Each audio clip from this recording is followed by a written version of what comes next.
بھائی جان اس روایت کو بھی ذرا غلط مفہوم میں پیش کیا جاتا ہے. اصل بات یہی ہے کہ یہاں بھی گالی کا ذکر نہیں ہے. یہاں تو لفظ سب بھی نہیں ہے.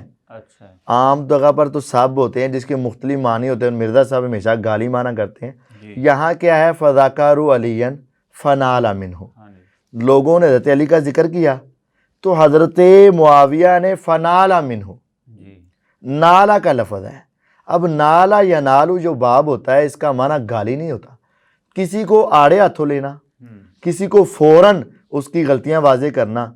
تو جب لوگوں نے حضرت علی کا ذکر کیا تو حضرت معاویہ رضی اللہ عنہ نے فوراً ان کی غلطیوں کا ذکر کیا کہ یار ان کا یہ قصاص کو لیٹ کرنا غلط ہے، ان کا قصاص کے اندر تاخیر کرنا غلط ہے، اور اپنے ساتھیوں میں اشتر جیسے ظالموں کو رکھنا غلط ہے، اور اپنے ساتھیوں میں اشتر جیسوں کو عہدے عطا کرنا یہ غلط ہے.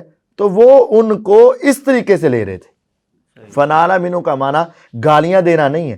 روایت یہ ہے کہ لوگوں نے حضرت معاویہ کے سامنے حضرت علی کا ذکر کیا تو حضرت معاویہ رضی اللہ عنہ نے فوراً حضرت علی کی کچھ غلطیوں کا ذکر کیا اور ان کے بارے میں تھوڑا سا کہا.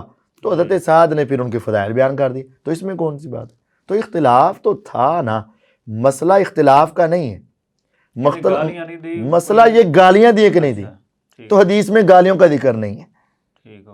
جب گالیوں کا ذکر نہیں تو پھر کیوں تروڑ مروڑ کر اس کا معنی گالیوں والا کیا جاتا ہے؟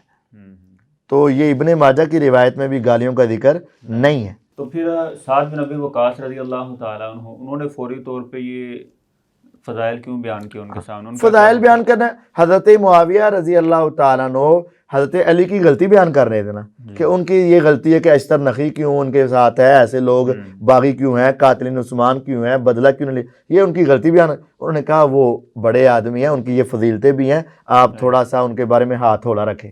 بس یہ بات ہے. لیکن یہ تو نہیں کہ گالیاں دی. اختلاف تو تھا نا، اس کا تو انکار نہیں ہے.